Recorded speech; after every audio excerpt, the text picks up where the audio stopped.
Ah, you hear that? It's time for Silent Hill 2 with a Therapist, Part 3. It's so wonderful to have you on board.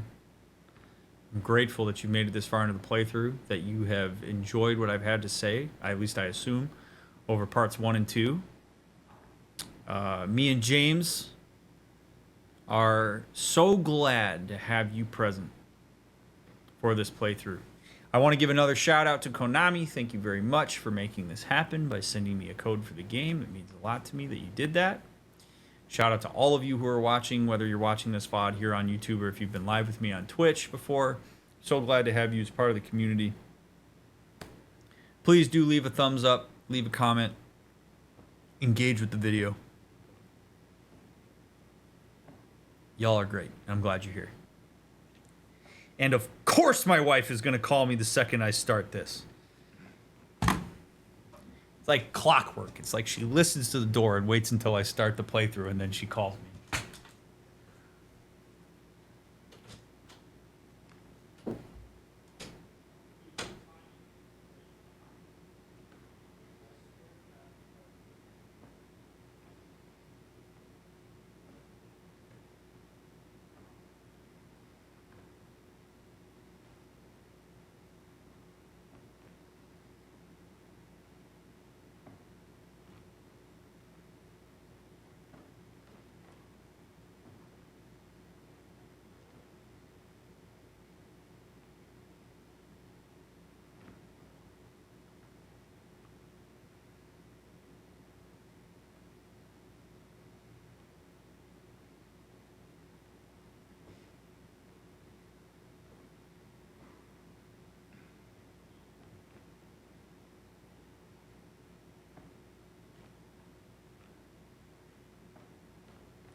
Okay. At least you have a wife. All right.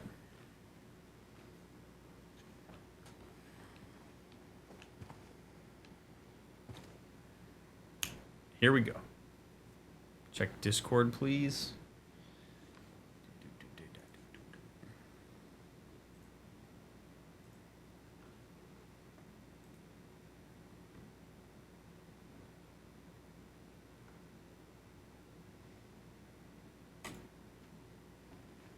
Oh, yeah.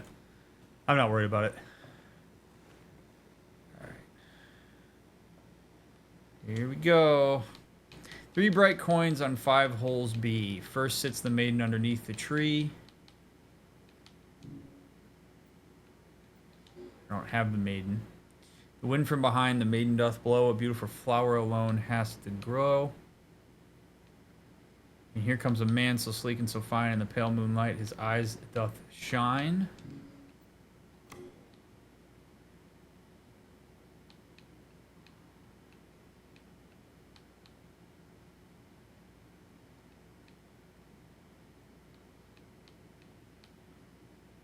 Wind from behind, the maiden doth blow. I have a snake coin.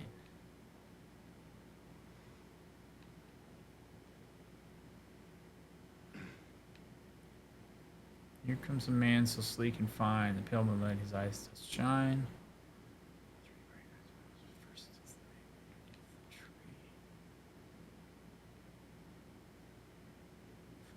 Wind from behind the maiden doth blow. Beautiful flower alone has to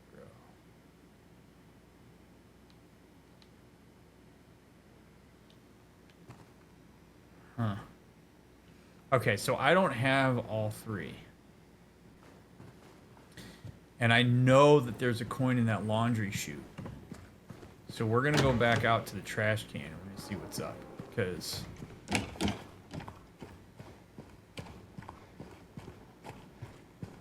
falls down here. Do not use until it's... Right, so the trash chute, can I... No? Okay. Can't unclog it with a shot of a gun. Just wasted my ammo. I should also probably... I don't think I can open that door.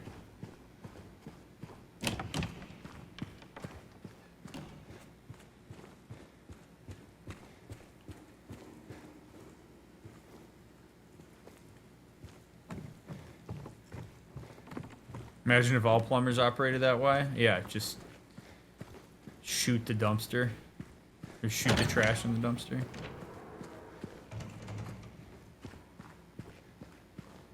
I like this. We get to retrace our steps a little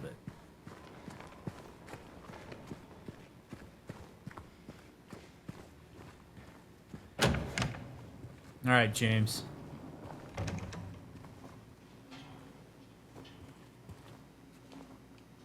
This bothers me a lot.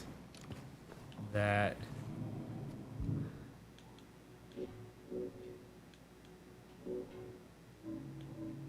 Oh, the reverse of the coin depicts a flower. Okay, so... Why can't I flip it over? That's interesting.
There's another one.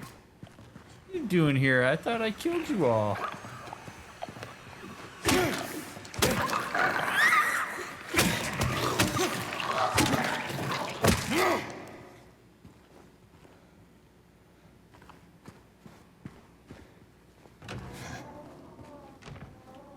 It's the welcome home room.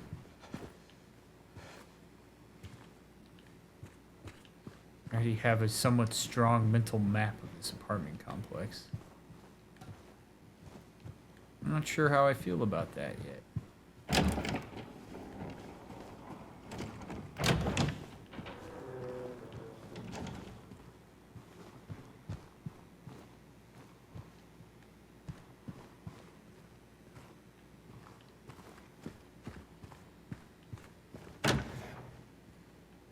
Okay, so this is this room.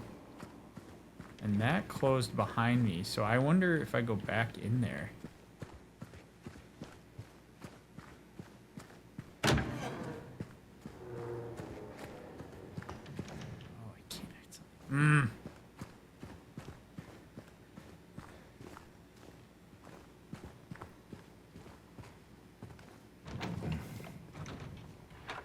What do we have here?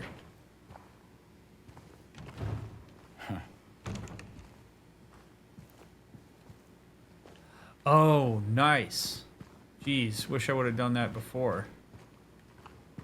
All right. So...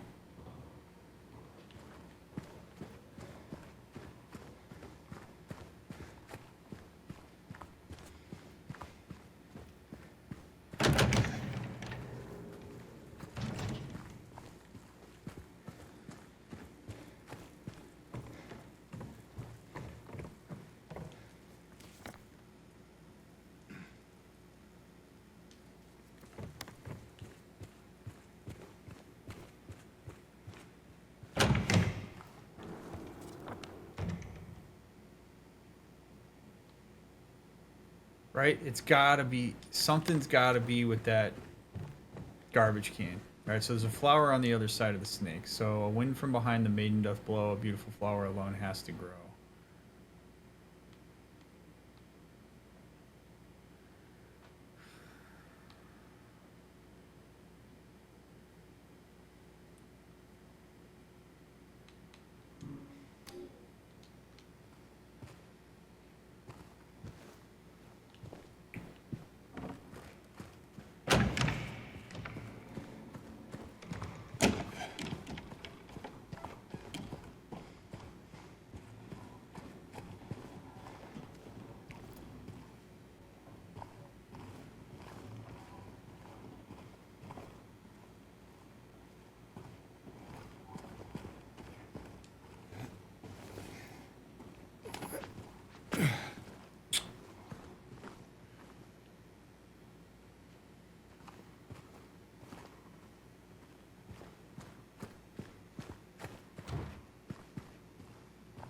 That door not opening is kind of interesting to me. It's boarded up. You can't get through that one. I don't...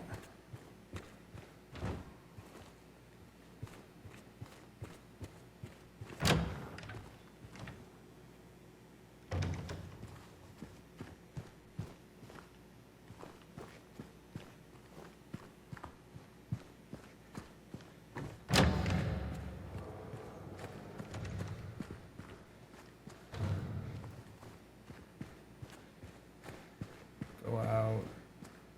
This is where I wanted to go anyway. What's up here?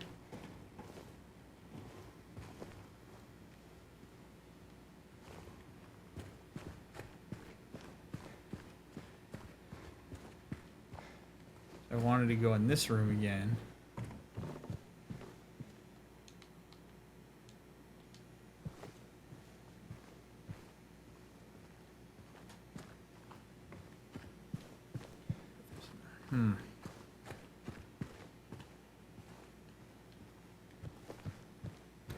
I don't think, though, that I can get up to the third floor laundry chute.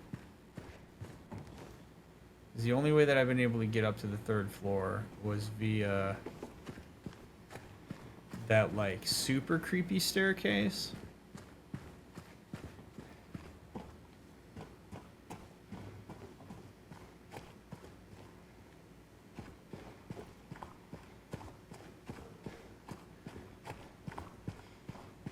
Or that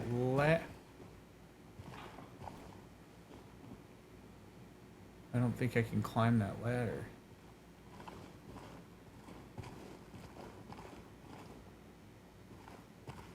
There's a door. Oh man, there's a door up there on the third floor that can open.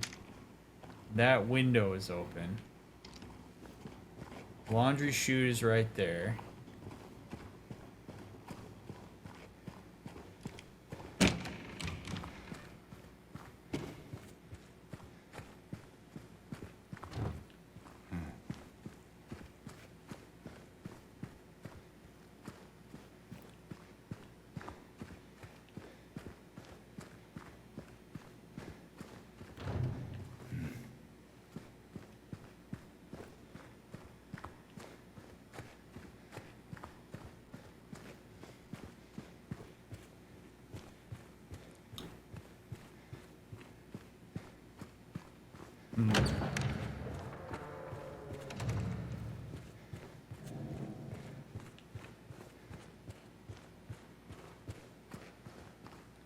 damn it, where's that staircase at?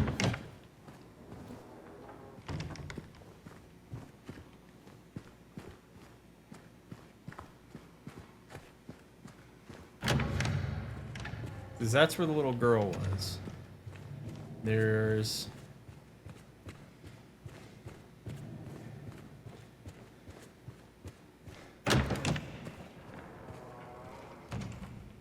Alright. Lobby. Done.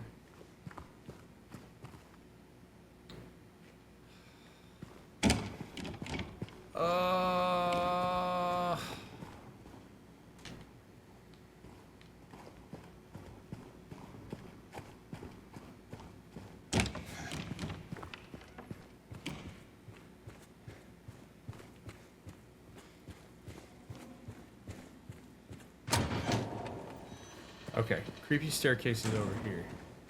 Because it's by Dudeski. Don't think there's a window for me to climb through here. Alright.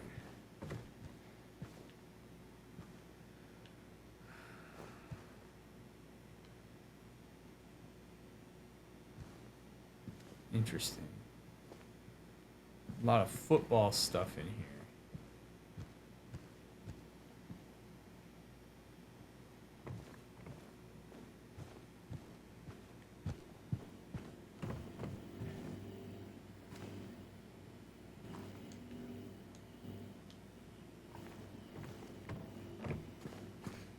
Something's still... I want to know more about old Eddie.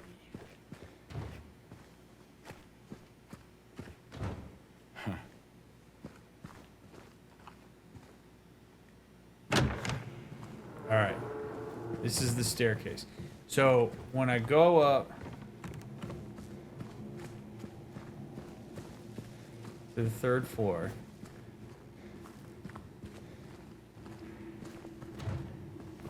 I think through like my mental map of like where we are. So there's a key slot for this door.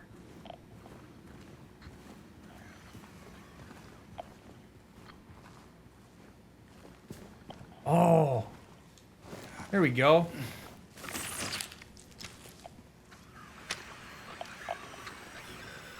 I don't think I came in here. Nope, I sure didn't. What's up, legs?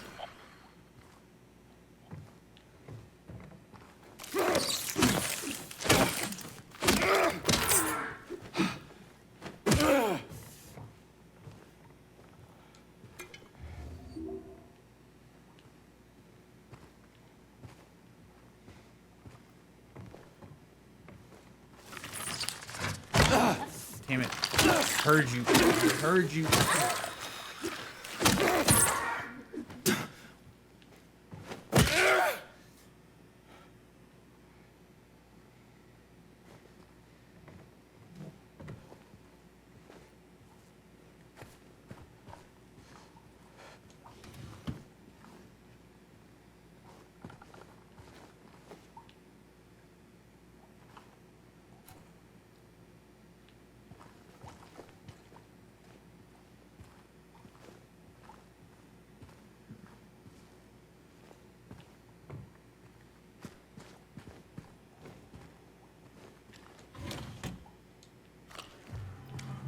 Bullets.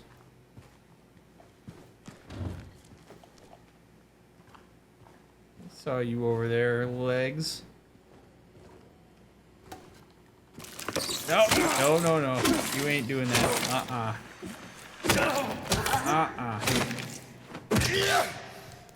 Thinking you blend in with the environment.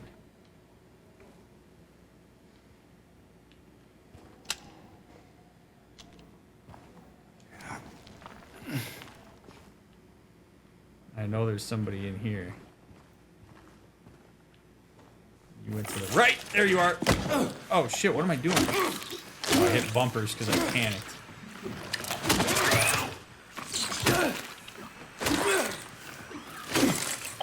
A lot of legs in here, man. Take your medicine, James.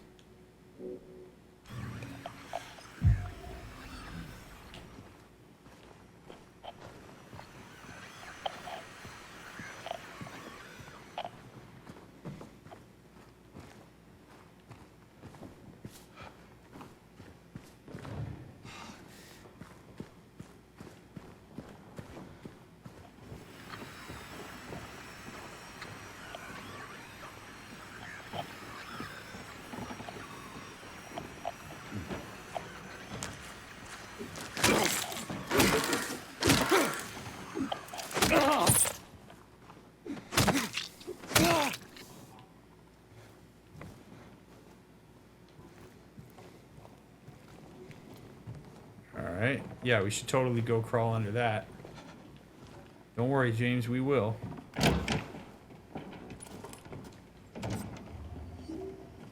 James is a little, he's a little shivery. Shivery. You can hear his breath starting to shake a bit. I wonder if the area is starting to get to him a little bit.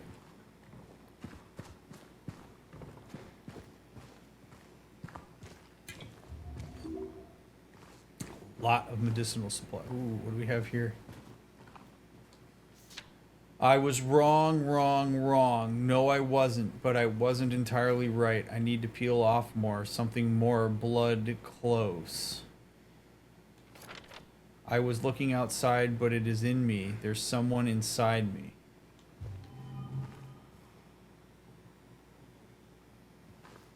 Ooh. There's somebody in this apartment working some stuff out. I mean, honestly, somebody who's going through severe psychosis or like somebody who's schizophrenic, that is a very real experience that a person can have where you have a hard time discerning what is like you versus what is something that's like intrusive that you don't associate with being you. And so it's like the only way that you can really conceptualize it is to concretize it as being something that's external that somehow found its way internal.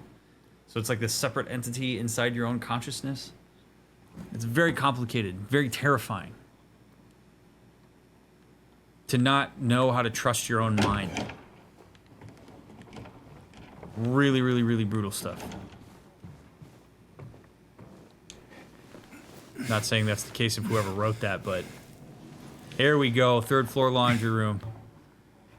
I knew we were going to be doing something with laundry. Alright, now my sense is we're going to take these and we're going to drop them down the chute, and it's going to be heavy enough. Bloody apple. Oh, God. That's what I want to be drinking right now. We're going to drop it down. It's going to be heavy enough to dislodge the coin into the trash. Bloody apple. 60 calories. Canned juice. Let's go ahead and drop that canned juice down here.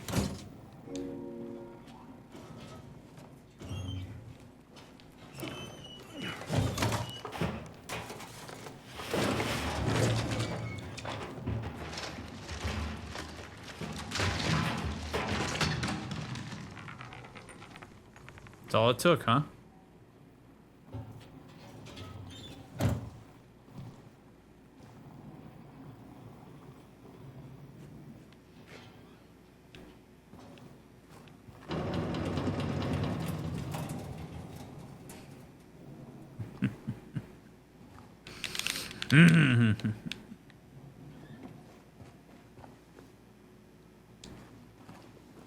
Worked better than the bullet, it did. Oh, God.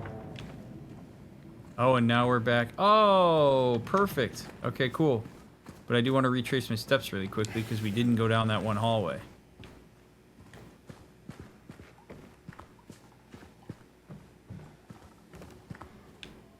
I went in there instead of there.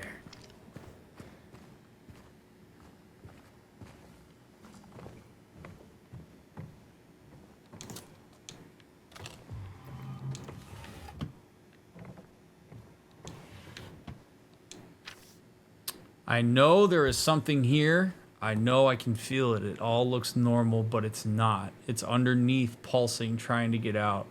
Is it trying to get out or should I get in? I have to uncover it. Rip it to the surface. Peel it off layer by layer so I can see it. I know it's there. It all seems to be pretty similar handwriting going on with whoever that is. I would love to get a handwriting sample from James. That would be neat. Be very helpful.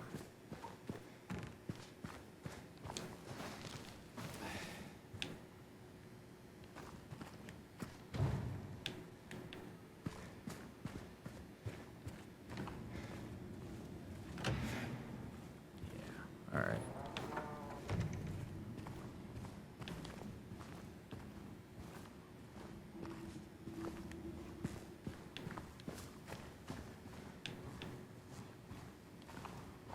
Nothing else up here. All right, cool.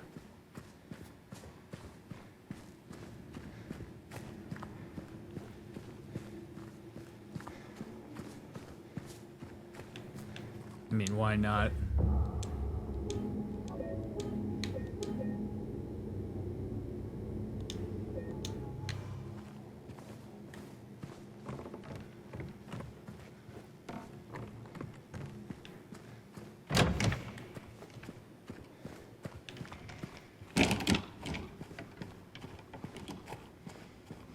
Voila. I believe that is the maiden.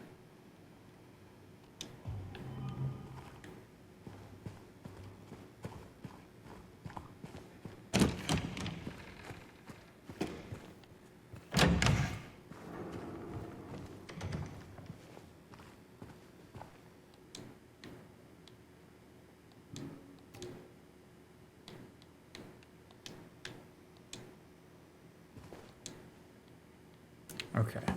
The bright coins in 5 holes B. First, it's the maiden underneath the tree. The wind from behind the maiden doth glow for a lone flower, because there's a flower cat. There we go. That's where it needs to go. And then the man. Here comes the man, so sleek and so fine in the pale moonlight, his eyes doth shine.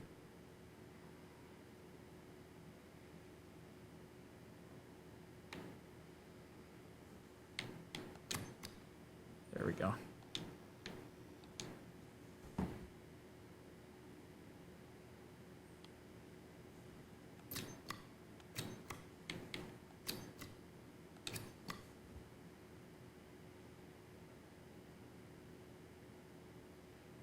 Unless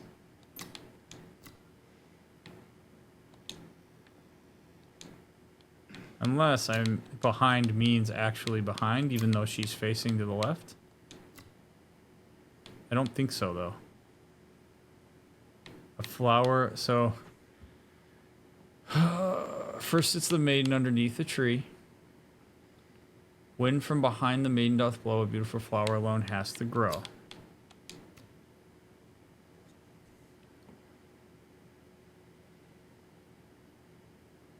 Here comes the man, so sleek and so... Unless this goes there. There we go. The man doth approach, his blade now revealed. His face disappears behind shining steel. So we're going to pick that up, flip it, and drop it there. Away from the man doth the maiden flee, toward the flower, away from the tree. Where once grew a flower, a venomous glee. Where once a maiden, a stone doth be.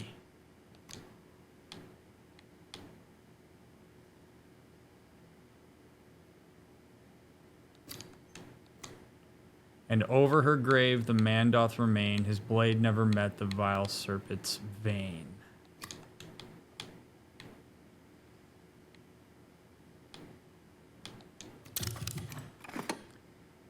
The beast to its teeth and her flesh doth bore, he who has failed, so she who is no more.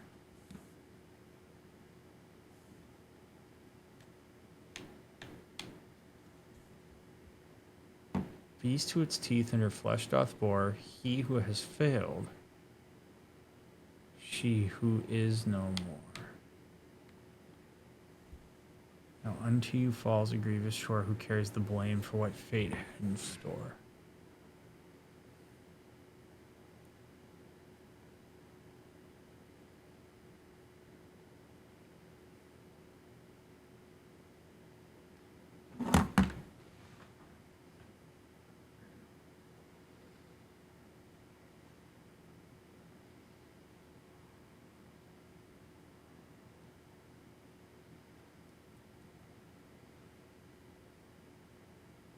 That's interesting. Who is at fault for what happened?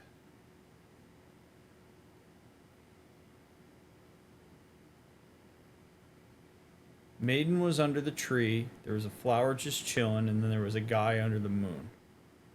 The guy approached her with a sword. She ran toward the flower, and there was a snake.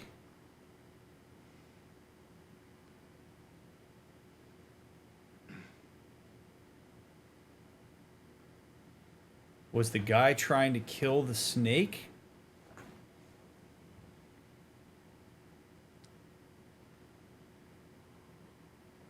But she thought he was trying to kill him. She had a blindfold on. I don't know that it was particularly smart to be hanging out with a blindfold on, but the guy showing up with a sword and not saying anything to the woman with the blindfold on.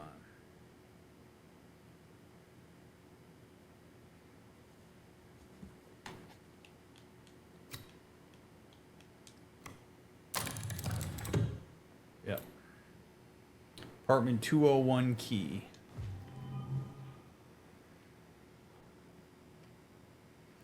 What a great question of accountability. I talk about accountability on this channel all the time. And I actually think it's an incredibly important skill to discern at any given point in time where accountability for various things lands. And the reason that I think it's important to understand where accountability lies is not so that you can defer all accountability, but it's so that you can take accountability for the things that you're actually accountable for. So, I mean, this is a really cool story, right? So there's this woman chilling underneath a tree, not really bothering anybody, doing her thing. There's a flower, and there's a snake, obviously, that's coming out from that flower. Dude pulls a sword, walks toward the woman. Women do not have the luxury of giving men the benefit of the doubt, particularly when they are approaching them with weaponry. Any man could be dangerous to you. It's not all men, it's any man. Could be. So when she sees a guy coming at her with a sword who doesn't communicate to her, hey, there's a snake behind you, let me get that for you, ma'am. She, in an act of self-preservation, is obviously going to run away from that person, particularly if she doesn't have something to defend herself with. So if she walks toward that flower and gets bit by the snake, yes, if she died because of the venom of the snake, ultimately it is the fault of the snake that she died, because the snake bit her. But the guy, the human, approaching her without any context with a weapon, given societal dynamics, that pushed her into the snake, I would say is more accountable, particularly since he knew the snake was there and could have told her, don't run that way, there's a snake. He's culpable as the impetus for that. She was just chilling until he decided to totally not acknowledge all of the things that make the way that he presented himself there dangerous to the woman under the tree. It's his responsibility to communicate that. It's not her responsibility to read his mind or know his intent. If you're a random dude who approaches a random woman, that is a dangerous circumstance, because nobody knows your intention.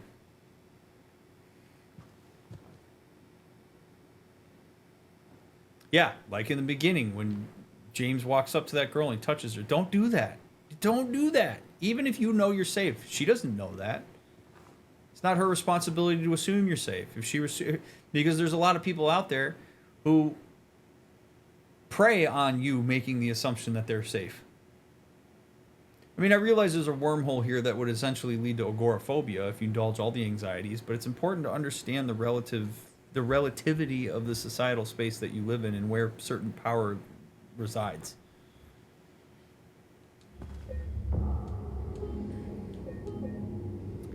It's not, if we're going to talk about the binary in terms of gender dynamics between, say, men and women, not trying to leave out non-binary folks, but like men and women, it's not women's responsibility to be more skillful in discerning safe from unsafe men.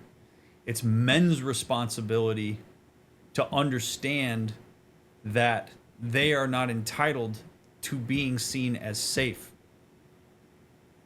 and given the benefit of the doubt until every man holds every man accountable to be safe. If you understand that your approach could be something that is threatening, then it changes your approach. And I know there's going to be people that watch this and are incensed by what I just said, but I'm just a dude trying to hold other dudes accountable.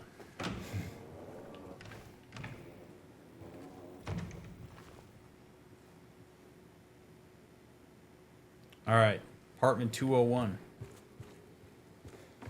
Wonder what's in apartment 201.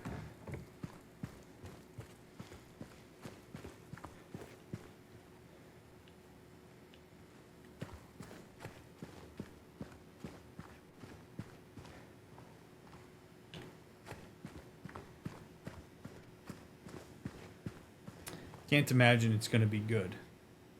It's got that tree logo on it.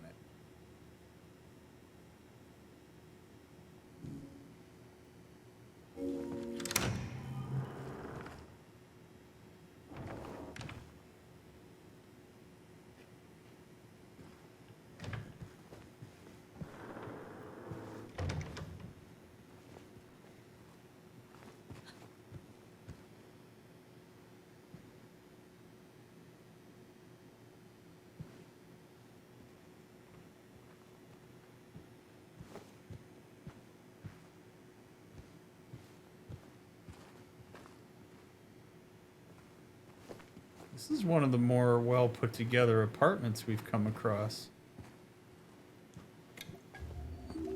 I also find it quite interesting that almost every mirror we come across is broken. James has not seen his reflection as far as I can tell in this entire town. Oh, red door. I'm sure that's safe.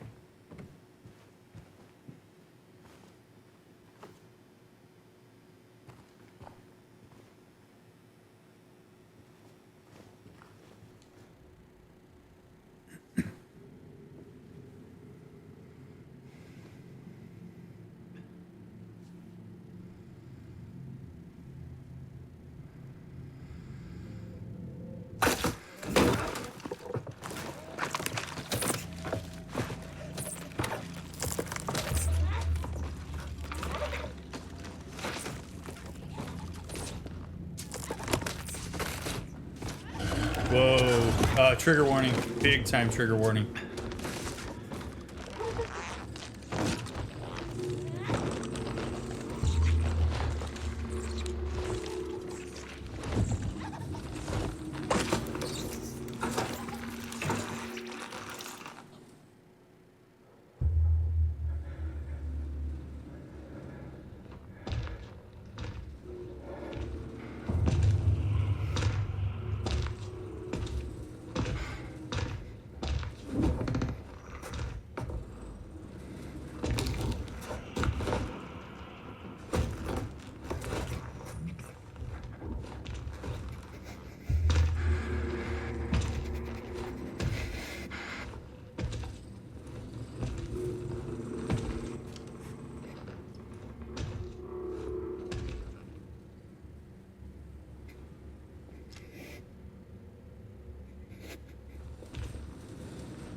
Bad idea. Very bad idea.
Handkerchief. Okay.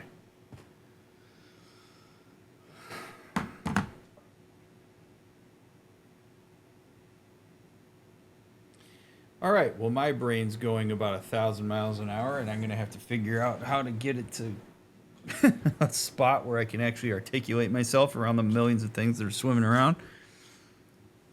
The joys of reacting to this in real time.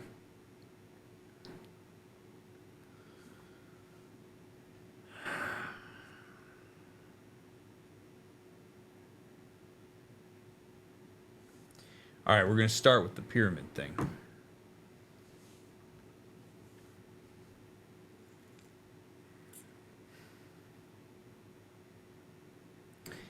The helmet that humanoid is wearing, I'm just going to call it, I don't know, pyramid helmet, looks like a trap.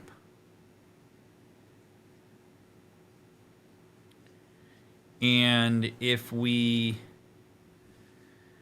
consider the context of this entire setting, if I go with my theory that this is James navigating his own internal world, his own memories, his own trauma, and if we take into account the context of, let's say, the 3 years leading up to his wife's death, where she was terminally ill,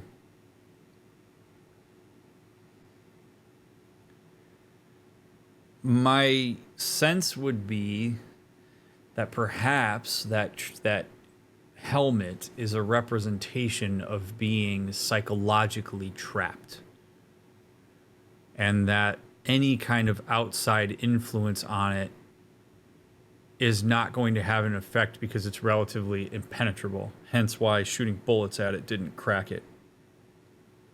Where you're like blinded to your own prison of your own mind. Whether that is a sense of helplessness that James may have felt while his wife was dealing with what she was dealing with. It can be a very difficult thing for people if they're watching a loved one go through something so terrible and you really don't have much control over mitigating the pain that they're experiencing. If his wife was really sick and going through it and puking and frail, and he's still trying to figure out how to live his life, and he can't make it better, and then he becomes a prisoner not just to his own sense of helplessness but also to his desires and urges that maybe can't be acted on or aren't available to him at a particular point in time. It would feel like a trap.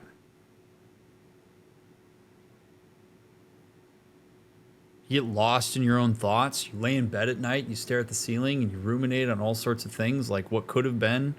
Why is this happening to me? Why is this happening to her? Why is this happening to us?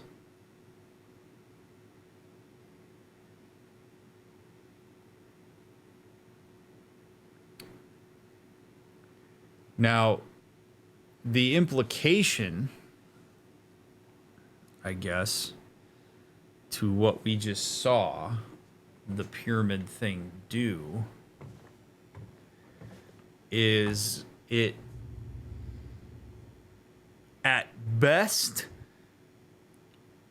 had intercourse with consensually, at worst raped. What, like this leg thing?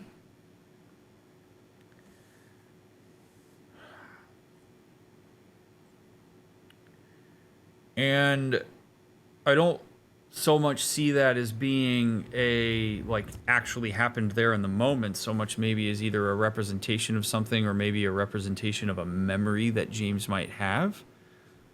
Again, this is really hard without James's past, so I have to be very careful not to try to, like, overload my own, like, projections and hypotheses as reality. Like, I'm only speculating here.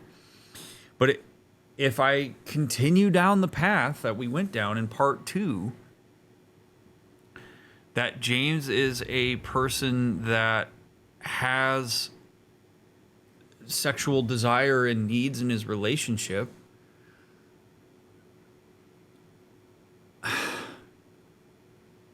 I'm thinking about couples who go through this type of thing, and there's so many things I could say about it. It's not like, was there a moment where James raped his wife? That's not what I'm trying to suggest. But like, was there a moment where maybe James tried to engage with her sexually, and maybe she tried to go along with it knowing that it was something that mattered to him, and maybe couldn't bring herself to do it, or wasn't able to enjoy it, or it was ruined by some sort of like physiological reaction or something, and it was something where James had this experience where my wife's not really into this or not capable, but this is something that I want. Do I keep pushing because she's consenting to it, or do I pull away because she doesn't seem comfortable? And perhaps he had a moment where he pushed through and carries a really significant amount of shame or guilt narrative around it, where he worries that he potentially compromised his wife in that way for his own needs, and then is trapped mentally in the guilt related to that. Feels boxed in. I can't get the thing that I want, which would be for us to have what we had prior to her getting sick. And when we talk about things like trauma, or if we talk about like a substantial series of events in a person's life that may be like what James and his wife went through, sometimes one of the worst things that can happen, and oftentimes something that continues to perpetuate the effect that trauma has on a person, I'm not saying this was necessarily traumatic for James, is the constant desire to go back to a pre-trauma narrative. Or like if his wife has cancer and they're dealing with the ramifications of that, there's the constant wish that you could go back to what it was like before she had cancer, that the relief would come from the return. And the farther you get away from that, the more immersed and entrenched you are in the reality that you don't particularly like and you didn't necessarily sign up for, the more you can carry things like resentment and disappointment and confusion about your experience, and don't really know how to talk about the things that are going on for you because you're worried that if you talk about your needs and how you wish things were like they were, that's insensitive to the way that things are, but people like to play nice in there, and like, oh God, let's dream about what it's like. Your new normal may not be something you particularly enjoy, and then there's all sorts of just awful, dissonant, complicated feelings and cognitions that come along with figuring out the way that you're going to navigate that when the things you want aren't available to you.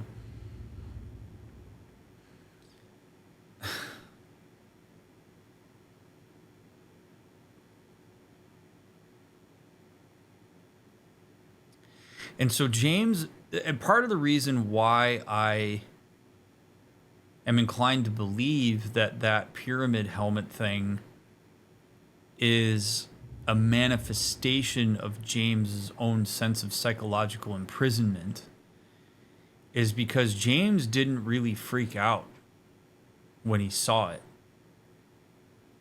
Like, he stayed pretty calm, which suggests to me, I don't know for sure, that there's a familiarity with what it is that he's looking at and experiencing. We'll also point out that helmet does not look particularly comfortable. Don't really know how much padding is in there, but it looks painful. It looks inconvenient. It looks like it was crafted to be not an enjoyable thing to experience. James kind of looks at it, takes a couple shots at it, and it is unwavering.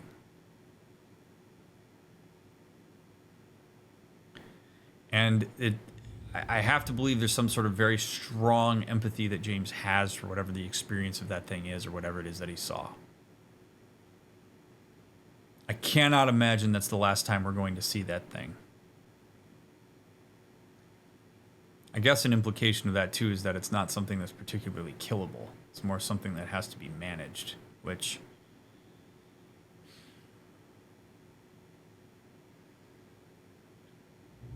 the more we have these things uncovered,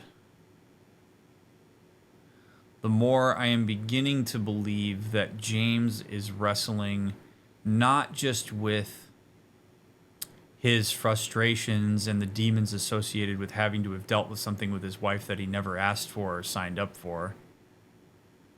But also, I'm guessing he's wrestling with his response to it. It's like a meta shame or like a meta frustration. Not only am I angry that this happened to my wife and to my marriage, I'm angry that the way that I managed it in hindsight is not something that is becoming of what I value in myself.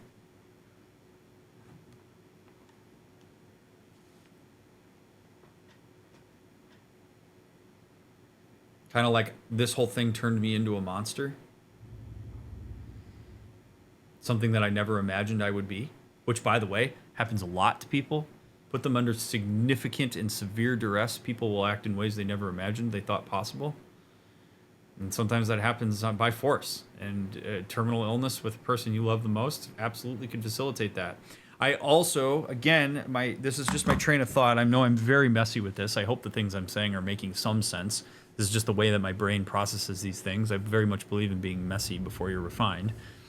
Is he had that happen when he smelled a handkerchief.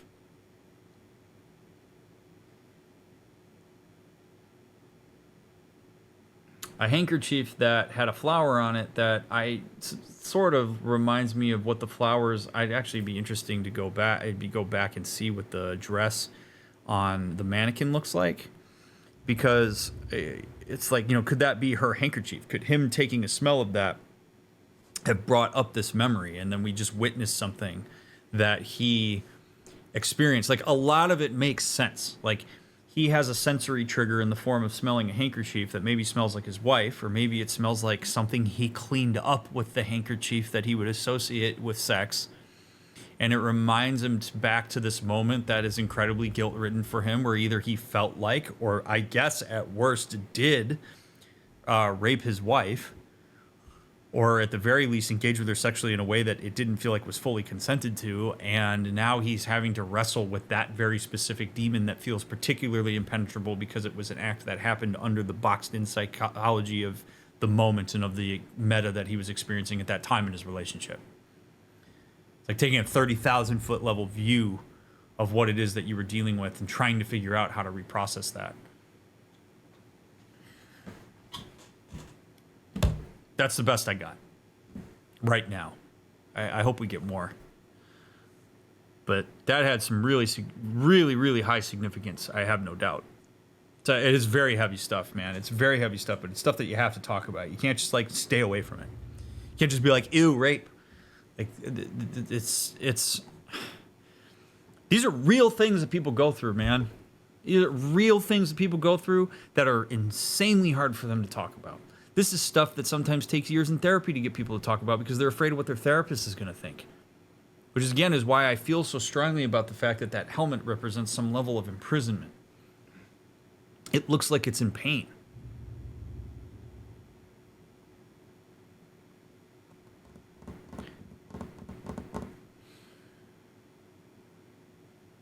Why would he take shots at it? I mean, my only hypothesis about that is that if he's evaluating his own psychology from like a meta level, taking shots at it would be, I want to get rid of that memory. I want to shoot that guilt. I want that experience to go away so I don't have to attend to it. And maybe that's a level of symbolism of, it's not about shooting your thoughts. It's not about taking the guilt-ridden narratives you have and just throwing them away. That's not how it's not how you do these things. The way that you do this in a healthy way is you have to evaluate it. You have to look at it. You have to dig deep down and find empathy. And that is not always easy to do. Finding empathy for that monster thing wearing the helmet is not an easy thing to do, but it's necessary. That's a part of James's psyche, and James is trying to work shit out for himself so that he can live a happy, healthy life going forward without his wife. He has to look at that for what it is, not for what he wishes it is, or for something that just didn't exist in the first place. Like, shit's real. You have to attend to your stuff, friends. This is why I tell people all the time in therapy, you're going to like me when you first meet me, and then we're going to get into your shit, and you're not going to like me because you're going to have to face the music on some stuff that you probably don't want to face the music on. But if you're willing to face the music, if you're willing to actually dig deep, you'll like me again. Because you're going to find that when you engage with self-compassion and you use hindsight to figure out how to be better going forward, you're going to feel a lot better about yourself. But you have to commit to that work. You have to commit, like James here, in some ways, I guess, is committing to exploring his demons, his inner demons. If that's the thing, like, here's the thing, is I'm going to sound like the biggest idiot knucklehead ever if I am, like, so far off of my hypothesizing. Like, I'm trying to be very careful not to over cost sink myself into my own hypothesizing in this game, because I could be entirely wrong. This is just where my head's at based on the things that are being presented to me. But the lesson stays the same.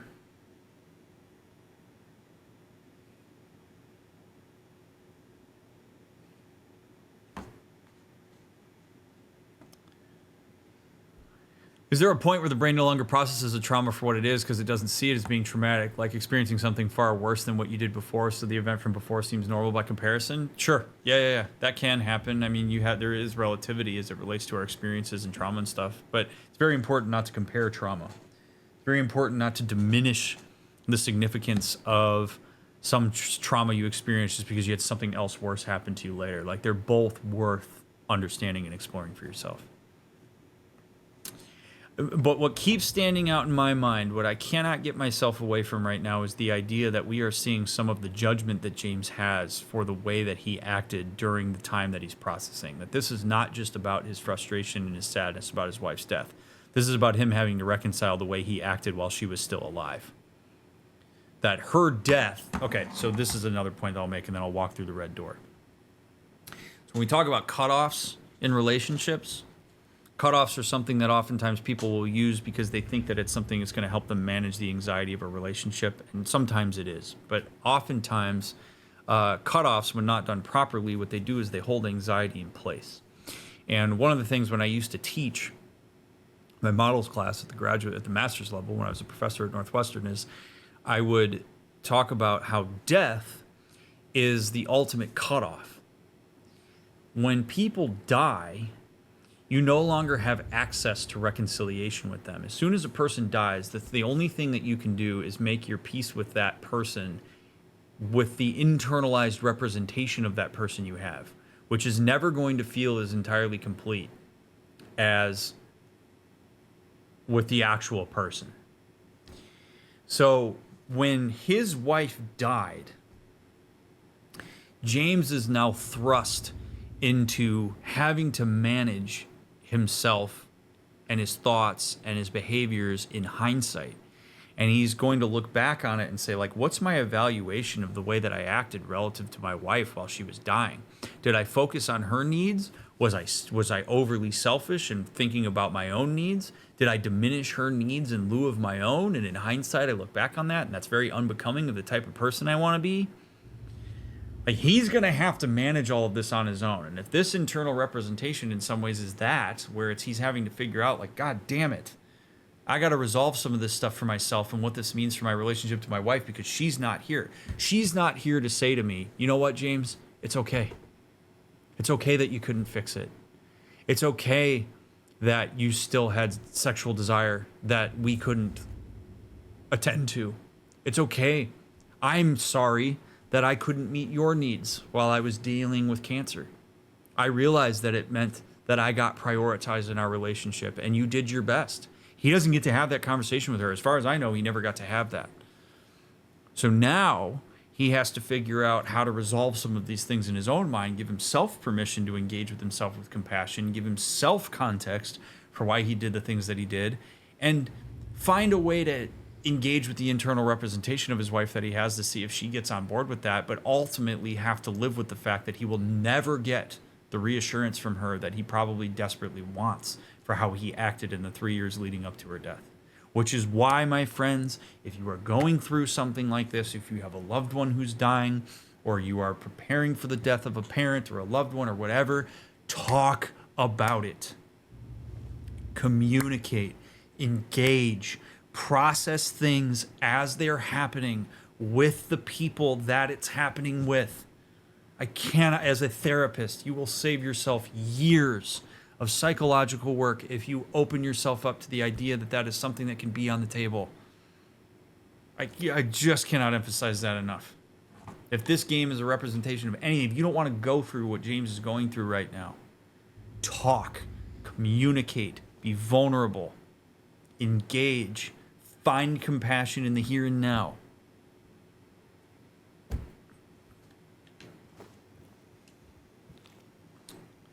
Oh, God, the complexity. I just talked for a very long time, but whew, heavy, heavy, heavy stuff.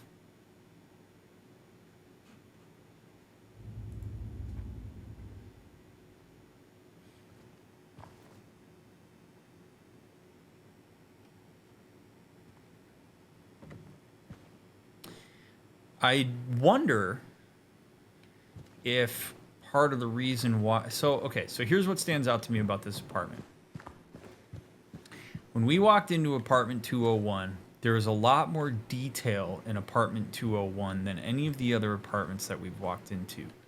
The bed sheets are different, the wallpaper's different, the painting is much more vivid, the tile is more put together in the bathroom, things are located a bit more effectively, we have art that's not actually stained, we have plants that are wilted but are a bit more filled out, it's cleaner.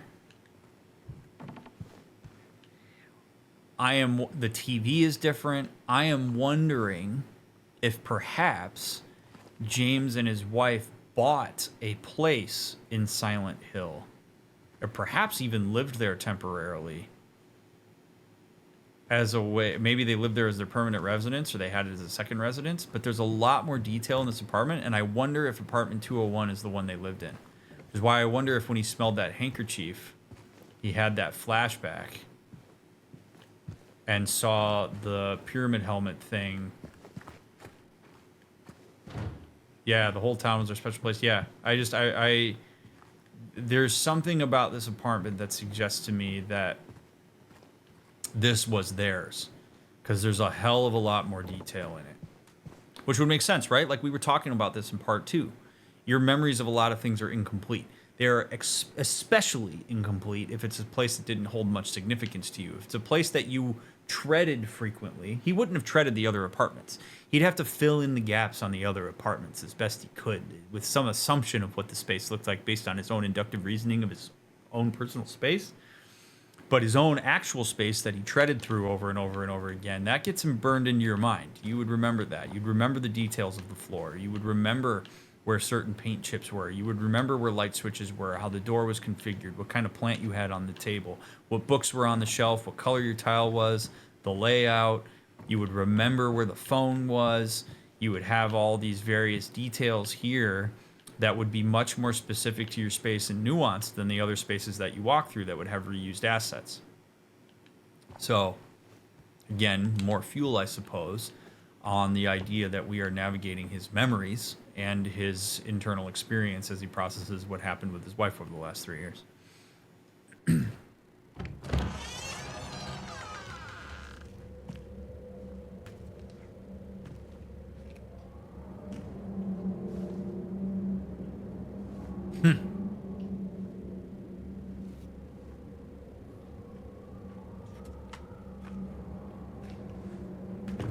And that back door looks like a prison. It's got like a prison cell vibe on it.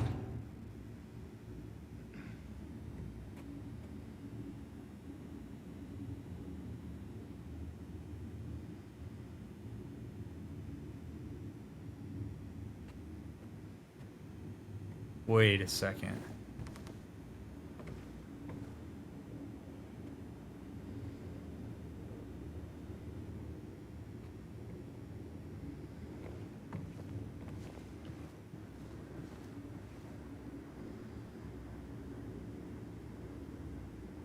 This is a mirror.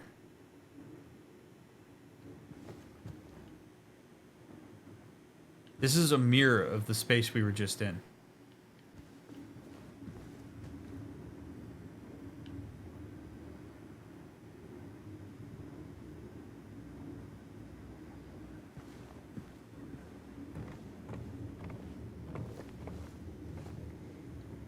Only obviously it's way more ripped up. Oh my god, this is so trippy.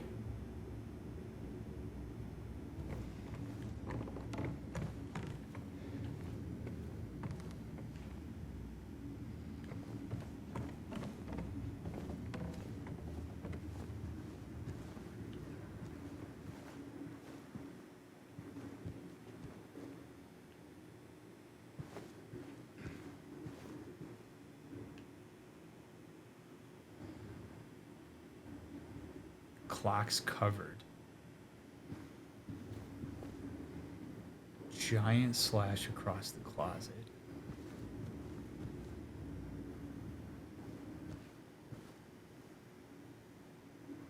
All the paintings are ripped out.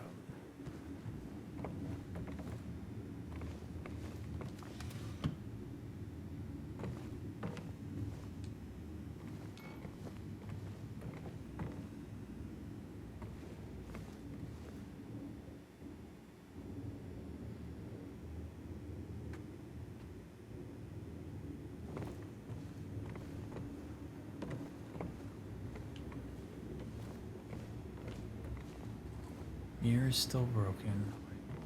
I mean, huh. Okay.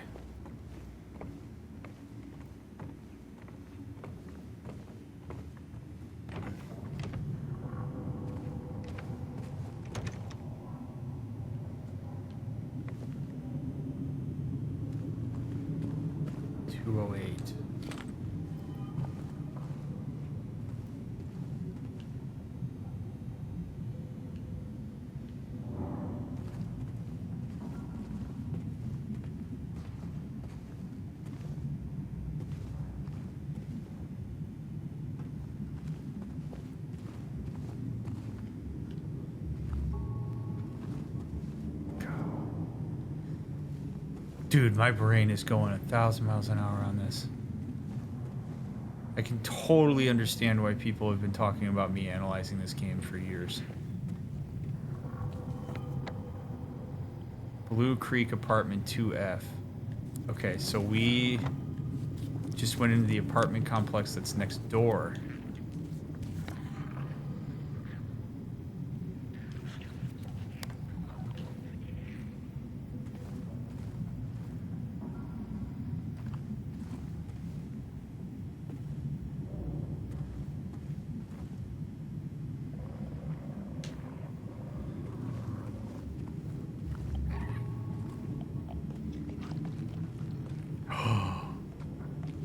Are you refined? Or are you still... Oh, do you got more details? Oh shit, you can vomit a lot farther. You have more details.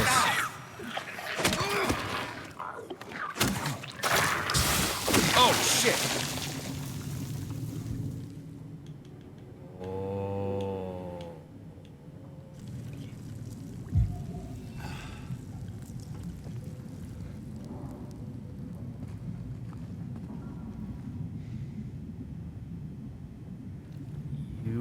More detail, but you're too bloody for me to really get a feel for what. Oh, oh, baby.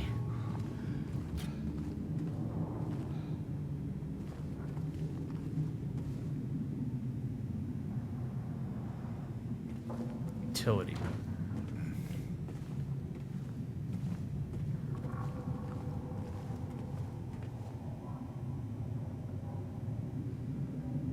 I wish I could clean her off. She's wearing like shorts now. See, there's much more like, and there's more definition to the top. Dude, it's just, this is so gorgeous. The dilapidation of this is rendered just A freaking plus, man.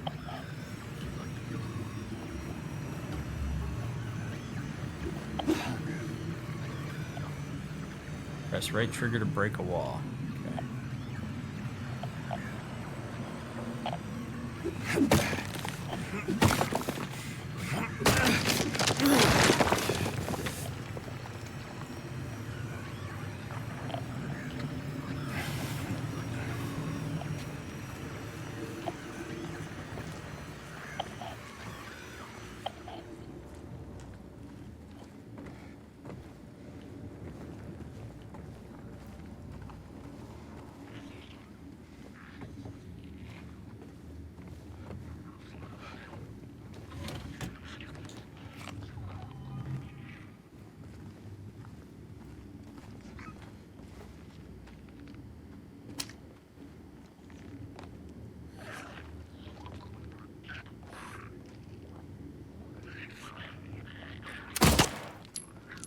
How did it move so erratically? James is no marksman.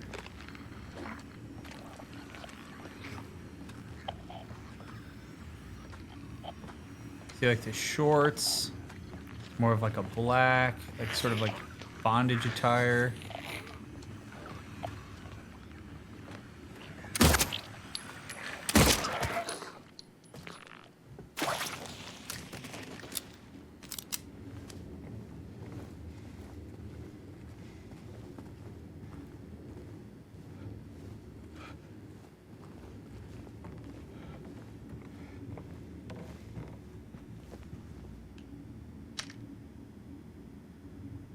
I see you there. You can't hide from me. You can't hide from Uncle James. Legs. I see you.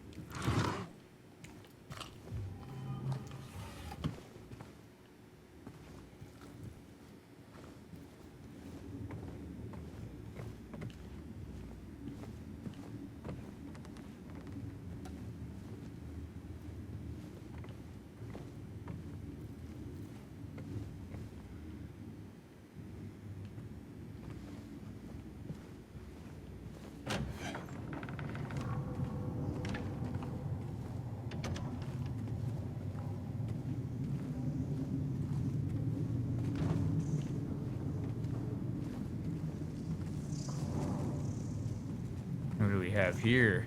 Moths.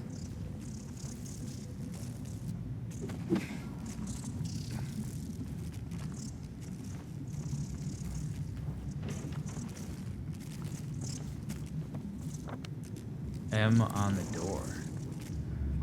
M. Moth. M for moth.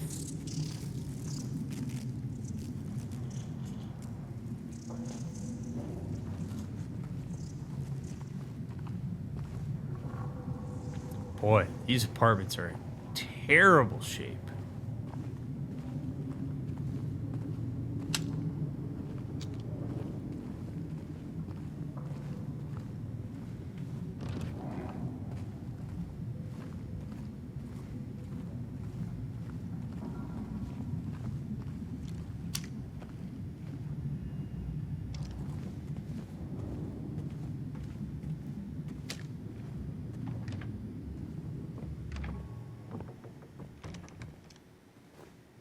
M for save your game before you come in here.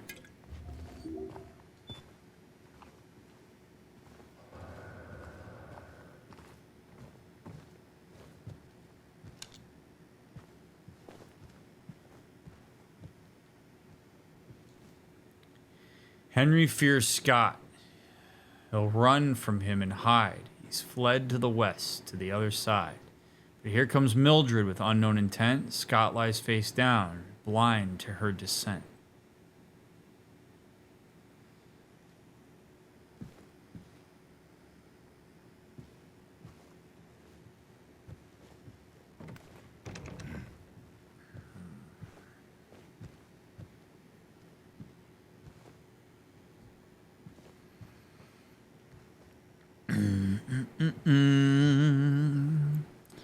Appreciate all of you being here. I would like to remind folks, if you happen to be here for the first time, or if you've never heard me say this before, please, please, please refrain from backseating and spoiling stuff.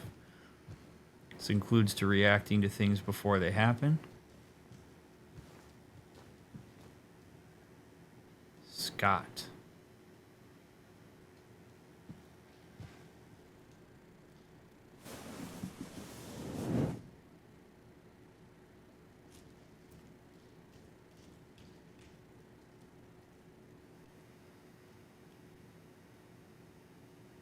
So with the hands of the clock, I suppose we should probably save.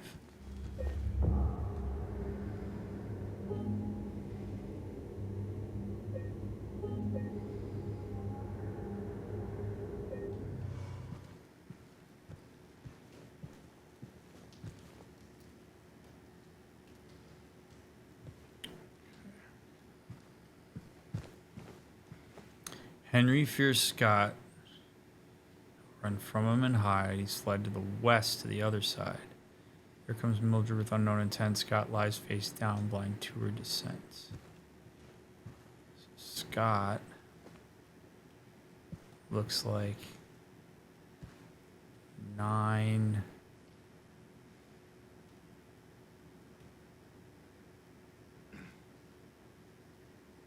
Little hand on 9. Big hand on 2. 9, 10. I don't have the hands of the clock, so I guess it doesn't really matter.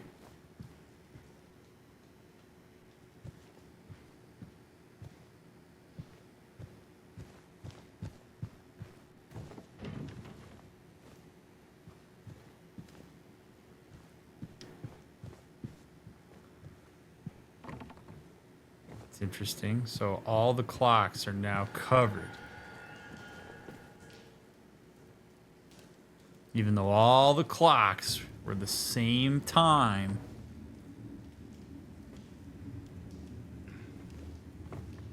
And the other buildings and the rest of Silent Hill. So I wonder if we have to set that clock to whatever that time was, which I think was 9:10. So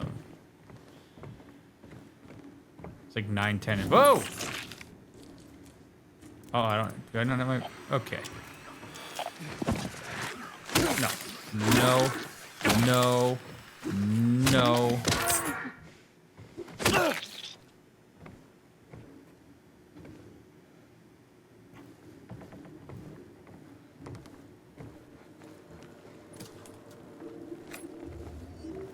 Some heat coming out of that pipe. That's what she said.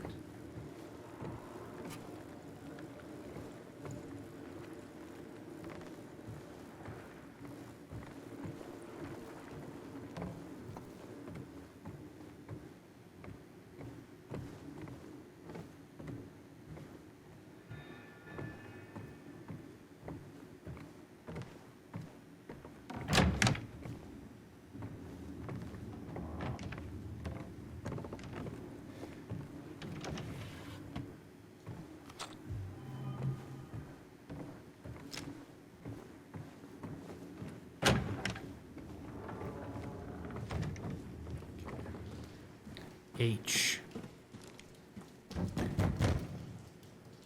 Hello? Damn, it's dark in here. Good lord. H for Henry. And then M would be the other door that we passed. All right. It's all coming together, baby. H on the door, M on the door.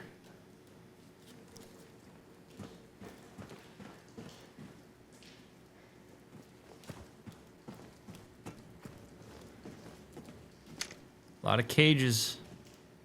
A lot of cages in here.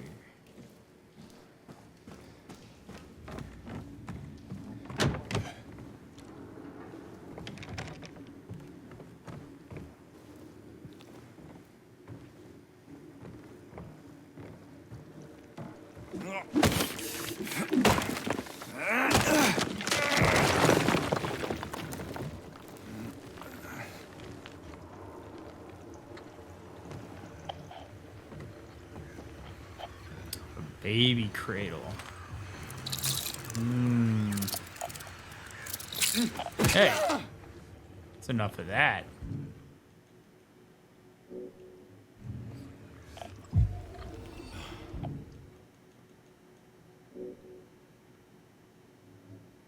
Stained handkerchief feels very familiar. Yeah. Okay. So what was on the mannequin was his wife's clothes. I mean, look. There's the picture, right? That's what was on the mannequin. Interesting.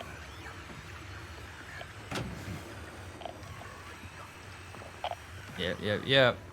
I mean, that was my hypothesis anyway when we came across it, but.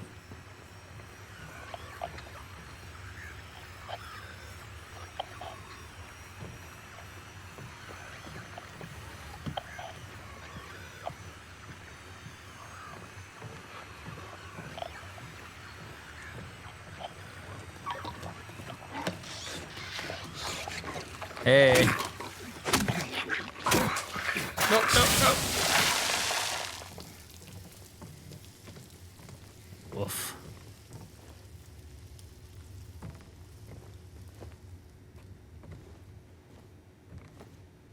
Oh, dude, what's with those monkeys? There was another game that had that monkey in it. Was it Soma?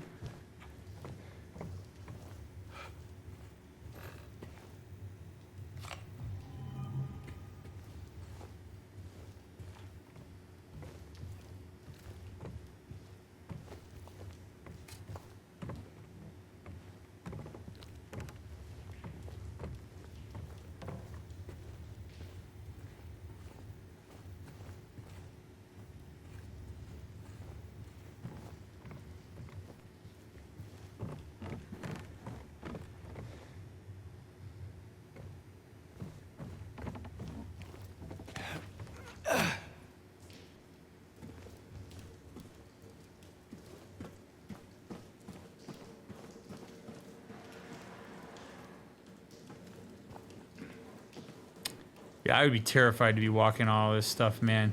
This place just seems like Tetanus City.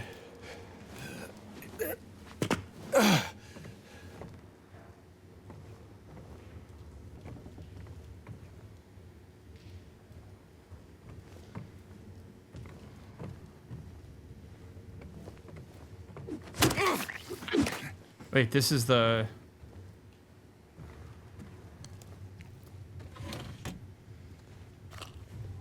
Yes. Whoa, wait a second. Okay.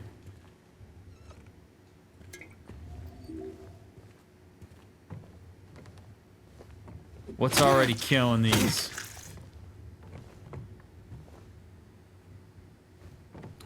Oh, there's a wheelchair in there. Other chairs. And the prison. Oh man, the symbol is... Oh baby. Dude, my guy felt trapped. No doubt about it.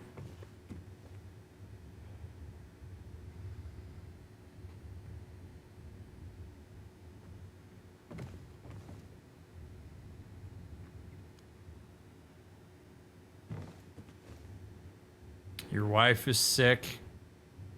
You're there for the long haul. You promised you'd hang in there till death do you part. Might have been in denial while it was happening, or maybe you weren't. You're just angry. The whole thing, no matter how empathic, no matter how much you love your wife, you still felt trapped in it. Because again, it's not something you signed up for. Oh, baby. And then what's his metacognition on that? Does he judge himself for being so upset by it?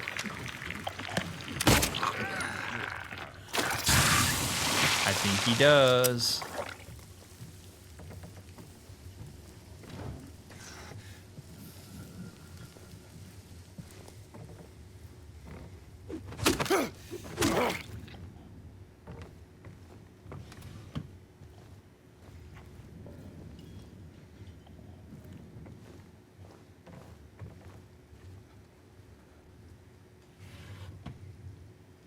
Why do I think he judges himself for it? Oh, there could be any number of reasons. Hindsight's a bitch. If you allow it to be.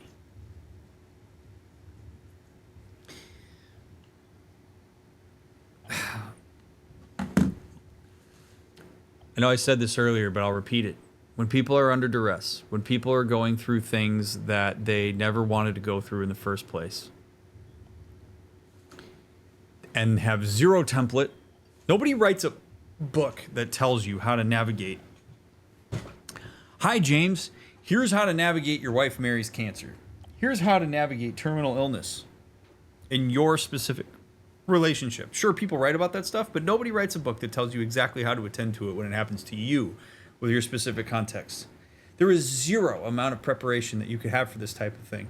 You might conceptually know and think to yourself, hey, if my wife got cancer, if my wife was disabled, or my spouse got, whatever, yeah, I'd stick with them. Of course I would stick with them. I love them. That's what I signed up for when I got married to them. Or that's what being in a long-term relationship is, and yada, yada, yada. Of course.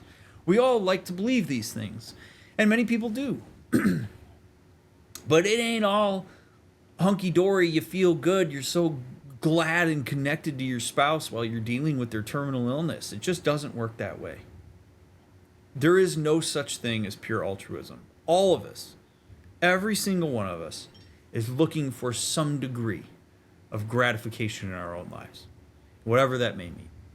So when you get thrown a gigantic curveball, something that you conceptually may have thought you were prepared for, but never were actually prepared for in an operational sense, and then you're under extreme emotional duress, and your spouse is under immense physical and emotional distress, you do things that it's the best you can do at the time.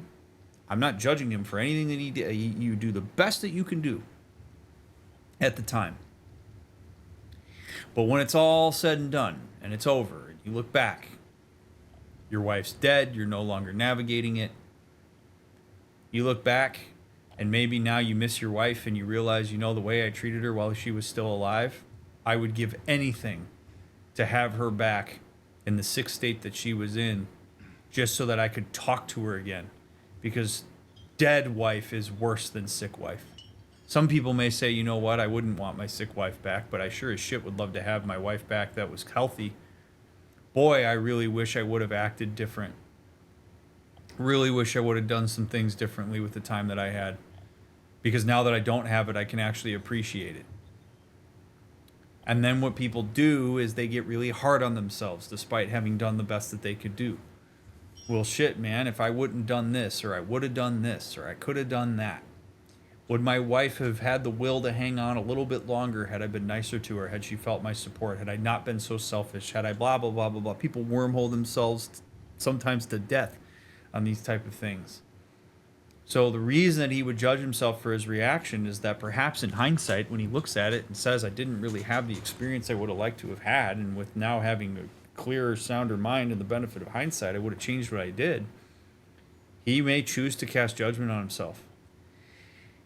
And look, as a therapist, if I'm helping a person process this type of thing, sure, we can acknowledge things that you would have done differently. I'm not sitting here saying that we should just be fully compassionate and unconditionally accept everything that happened. You kind of have to do that. You can't change the past. There's absolutely nothing that James is going to go through here in this playthrough that is going to change the fact that his wife died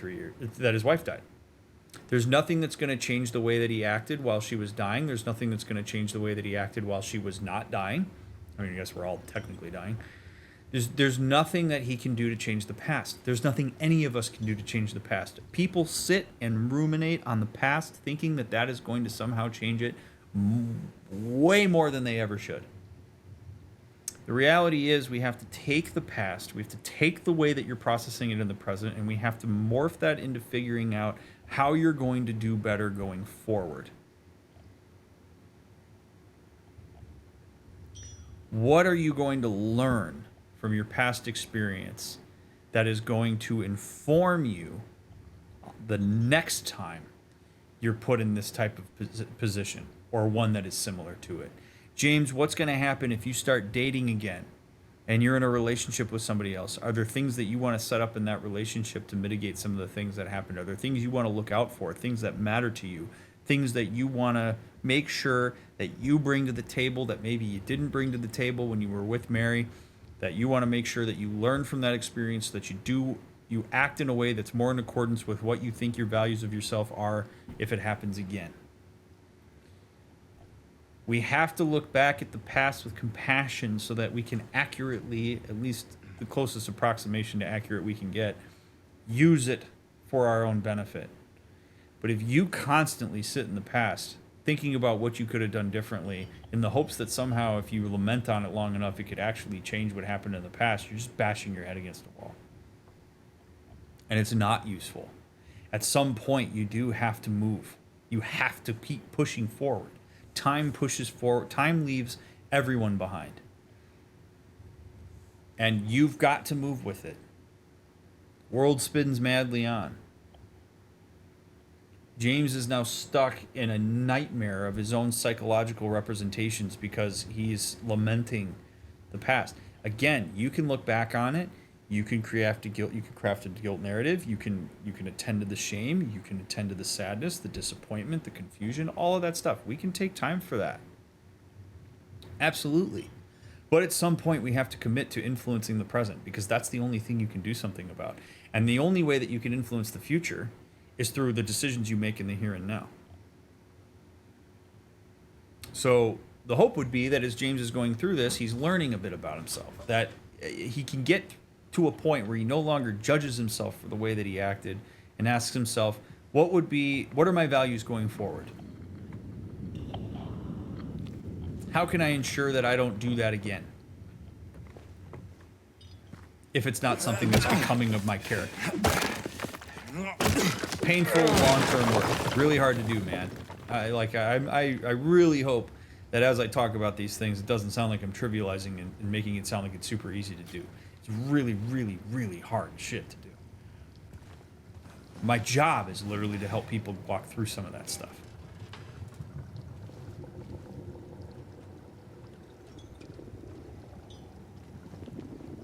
However long of a journey it may need to be.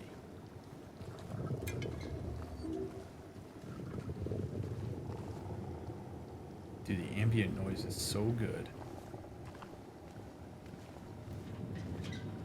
Dude, the fact that there are so many dead soldiers just hanging out here is very unsettling. It's almost more unsettling than if there were live ones.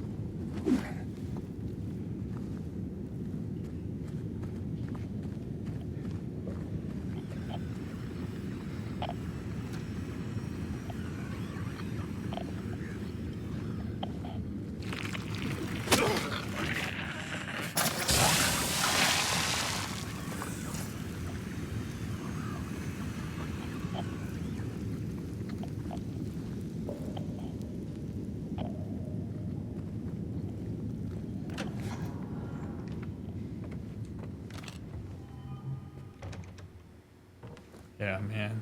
This to me is so significant.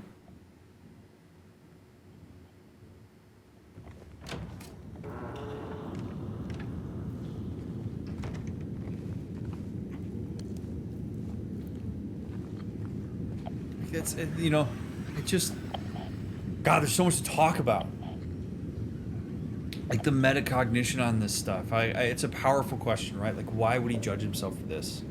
Think about, like, just think about it for a second. I'll use my own life. You know, it's like I think about this, like, okay, like, what if my wife got cancer? What if I found out that the beautiful woman that's laying 2 rooms away from me is diagnosed with cancer? She's terminally ill for 3 years. She's just, like, not herself, and she's going through all these terrible things. Would I be there for her? Absolutely I would. Other things that I would probably end up doing that become selfish because I have to figure out how to attend to my needs despite the fact that her needs seem to be much more paramount to energy than mine. Yeah, like that is a struggle, dude. Really hard shit. My wife and I are therapists, and I still think it would be a struggle.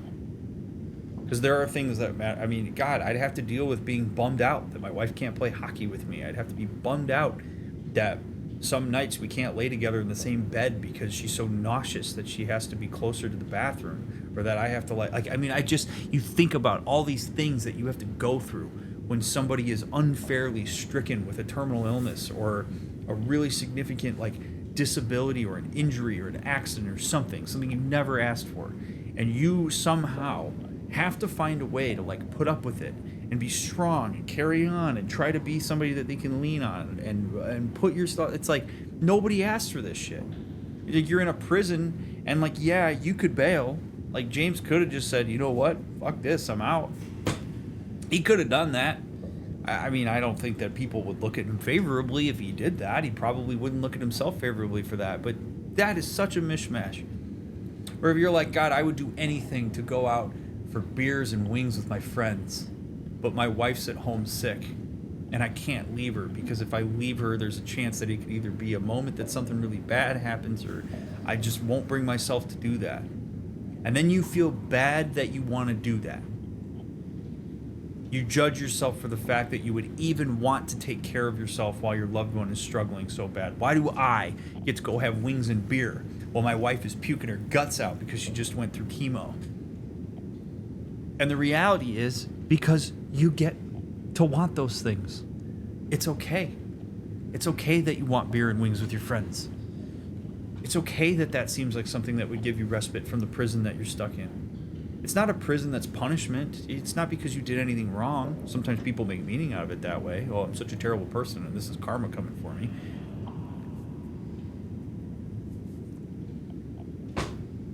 You matter too.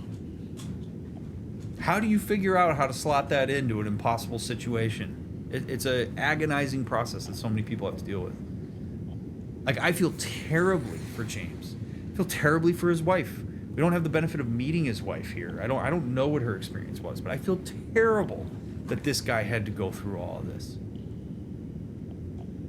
And then he made some questionable decisions and is having to wrestle with what it is that he did. If he made questionable decisions. I don't even know that he did. But on the way all of this is represented, I sure as shit think that he thinks he did some reprehensible stuff.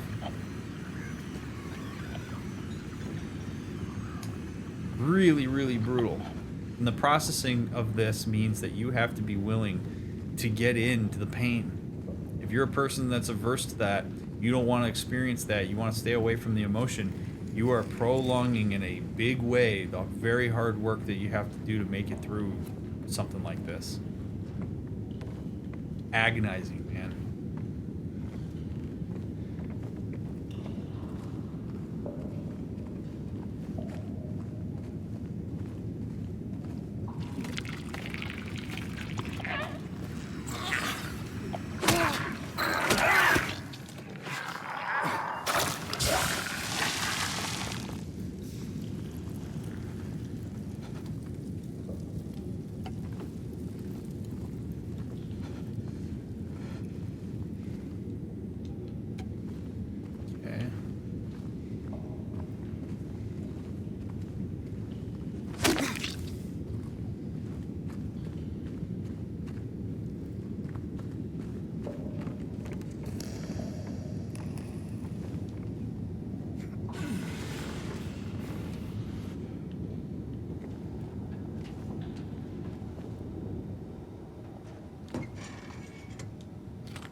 It can take years to work through stuff like this. Absolutely.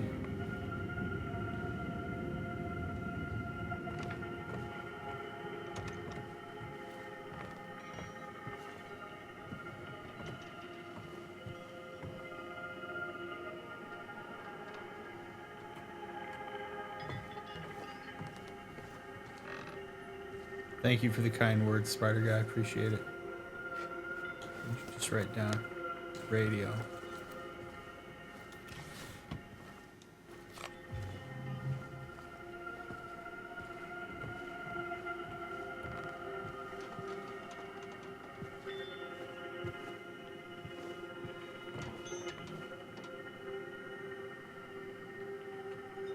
Whoa.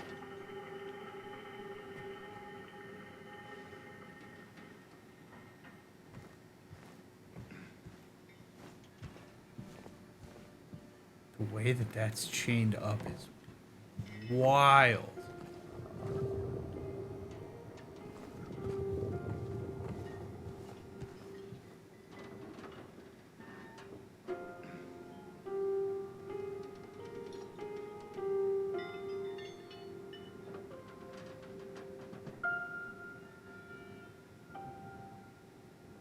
That's the same song that played out of the jukebox.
Oh my gosh. Okay. 306. Non-broken mirrors. Guess we go ahead and take this valve.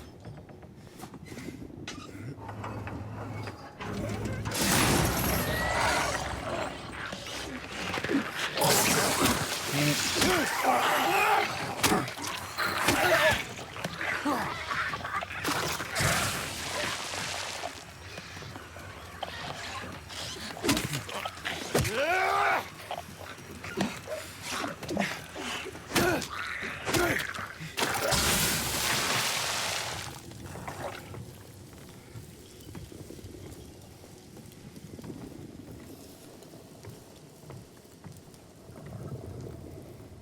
'Alright, so it broke that chain.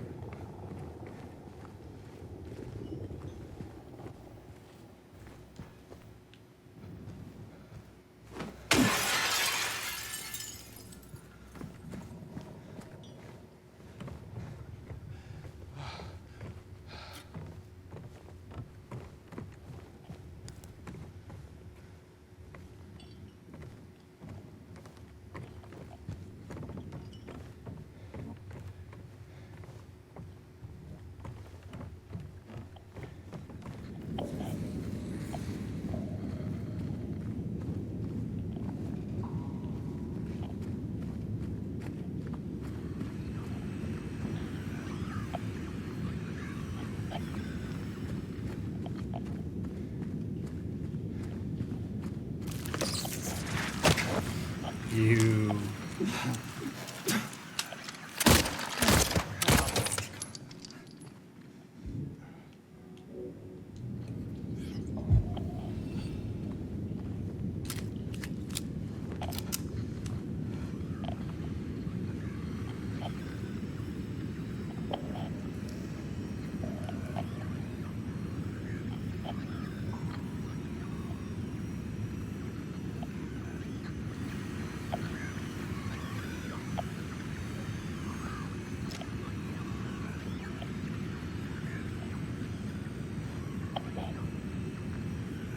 .306 awaits us in part 4.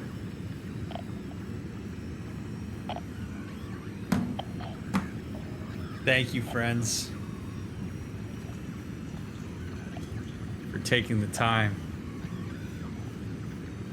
to watch part 3. I really hope that you're enjoying it. I assume you are if you're watching it.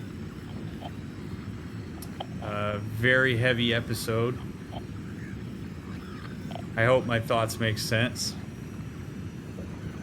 This is one man hypothesizing on the fly here. Really means a lot to me that you're willing to watch this playthrough. And I hope that you'll keep watching. If you're binging, I'll see you in front of this door in part 4. If you're waiting for the next episode to come out, we'll get it out as soon as we can. I appreciate you all immensely. Leave a thumbs up, leave a comment, all that fun stuff. Just don't spoil anything. I'll see you in part 4.